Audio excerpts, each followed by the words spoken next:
Yo, what's up, YouTube? This is Deathwish from Bow to Deathwish, and I'm with the CEO and lead developer of the Dead Linger, Jeff Keane. What's up, Jeff? Hey, And good. you can check out his channel. It's sandsweptstudios at YouTube. And well, why don't you tell us a little bit about your game? The Dead Linger is basically a first-person shooter zombie apocalypse survival. It's a giant sandbox world in which players can essentially survive the zombie apocalypse. All right. So, what type of gameplay are we looking at here? Are we looking at like just Left 4 Dead type of gameplay, Dead Island type of gameplay? What are we really looking at in the overall idea of your game? Um, Basically, in the zombie genre, you've got all these games that are run and gun. You know, they're shooting zombies and killing them in 100 different ways, right?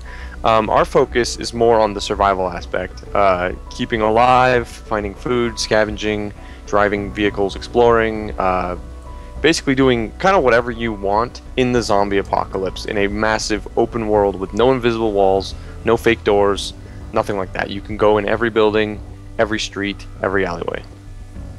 All right, and I was reading up on your website, thedeadlinger.com, and I saw that you're going to have like complete, every time you create a map or every time you start up a server with a map, it randomly generates, and the entire map, like every building and everything's going to be able to be used as a barricade or be used to be or searched through to find equipment or weapons. What type of weapons and what type of equipment are we looking at? We're going to the whole breadth of things. I mean, we're talking equipment from your head to your toe on your character. Eyewear, headwear, stuff on your chest, riot vests. All that kind of stuff.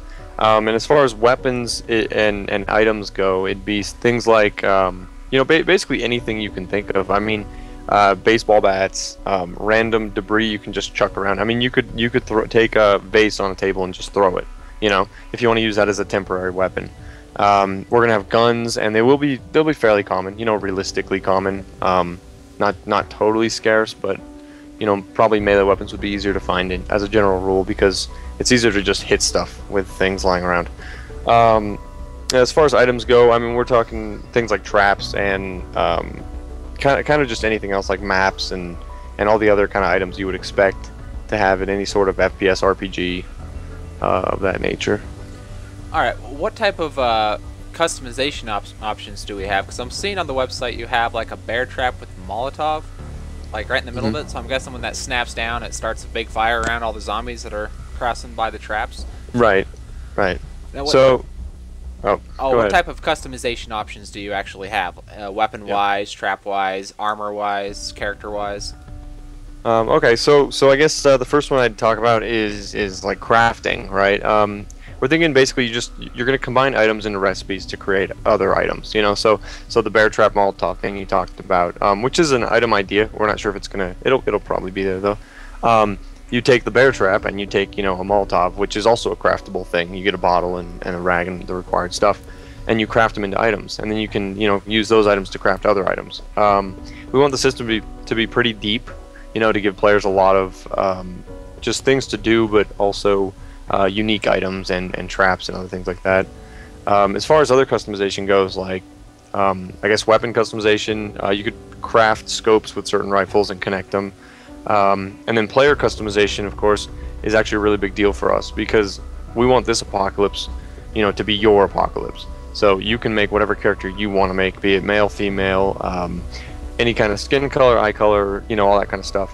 And then after that, you get in the game, whatever you equip will manifest visually on your player. And we've even talked about, vanity slots, right, where you can, put an item on that looks like a certain item but doesn't actually have the same stats. So all that kind of stuff is what we want to do. We want to really let you make your apocalyptic survivor and make them look how you want them to look.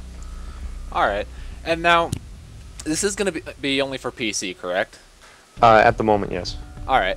So the main question PC gamers want to know these days, especially with how games are coming out, is what are the dedicated servers actually going to look like? I mean, there are going to be dedicated servers, right? And how many can actually fit in one?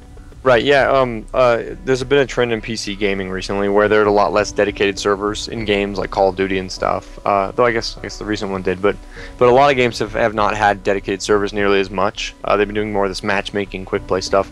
We're we're definitely interested in clans hosting servers and players hosting servers, and a given server will basically have a world on it of whatever kind. You know, it might be a certain seed of generation, so it'll be a, you know, every world will be different. So every server you join will have a different kind of world going on in it. All right, and the worlds actually save themselves, and they can restart or create fresh worlds, or even come back to older worlds. Or am I mistaken? No, that's correct. All right. Well, that's actually perfect. What's the price range of this game going to be, and is it going to be on Steam at all? Okay, we don't have any plans for Steam right now. We're releasing the game in alpha, and then we're going to be updating it, and it'll switch into beta eventually, and then release, you know, the full release. And people will be able to buy it and play it during that whole time. During alpha, it will be discounted for about $25. We're thinking this may change, but right now it's $25, and we're pretty set on that. We're not doing Steam because you can't release games on Steam in alpha the way we're doing it, and there's some other complications there, and we wanted a lot of freedom with what we were doing, just so we could ensure it comes out exactly how we want, with no limitations. So that's that. Well, I also see you have a Kickstarter program, and you've got extra perks you're giving people. Can you tell us a little bit about that? Yeah. So if you pledge to Kickstarter, it's the 22nd as of recording this. So we got 6 days left on Kickstarter, and you can basically pledge, you know, $10, $25, $50, whatever, and we have different rewards. So if you pledge up to $25, you'll get the game. If you pledge $50, you'll get the game, another copy of the game, plus a special backpack item in the game. And we were really careful about that reward, you know, to make sure it's balanced and not, you know, pay to win, right? And you know, if you pledge like $35, you'll get, you know, the soundtrack and etc. All that stuff. They can just go to the page and check it out, and all the rewards are listed on the side there. All right. Ed, one major question I really don't want to forget to ask is modding the game, and how are the server mods going to be, if there are going to be any server mods for the game? Modding is something we want to be careful about because we're trying to create this game, this zombie apocalypse in our vision. You know, we want to stick to what we're doing and go through with it. But we love modding, and we think modding is a great thing to do. So after we've kind of made the game we want to make, or we're at a good point where we feel it's been fleshed out enough, we want to open up, you know, the mod tools for people to use, so they can create whatever they want. All right. And after the Kickstarter's over, is there any place they could go to actually continue to donate, or will they have to wait for the actual game to come out before they can start doing that again?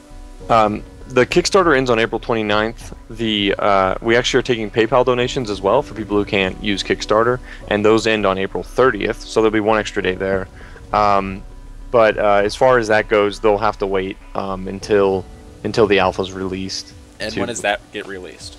Within 6 months, we're thinking, after Kickstarter ends here. So basically within 6 months. Within this year, we'd like to get the alpha out. Well, awesome. Well, I think that's about all the questions I have. If you have anything else to throw in there, now would be the time to do so. Yeah, I'd like everyone just to know that basically every time you have these ideas, you know, about the zombie apocalypse, you know, you talk with your friends in a group or whatever you do, you know, and you have all these plans, you know, we'd go here, we'd do this, we'd blow up that bridge, we'd take these vehicles and go right off into the desert, you know, that kind of stuff. All those ideas and plans, you know, holing up in a building or a farmhouse or whatever, we want to let you do those in our game. That's the plan for the Dead Linger, and that's what we're bringing to gamers. All right, well, awesome. Again, this was Jeff Keane from sandsweptstudios, the CEO and lead developer for the Dead Linger, and check that out at thedeadlinger.com. And be sure to check out the Kickstarter. Try to get the game a little bit cheaper and get some extra perks with that. Anyway, thanks so much for your time, Jeff. Thanks for having me. All right, have a good one, guys.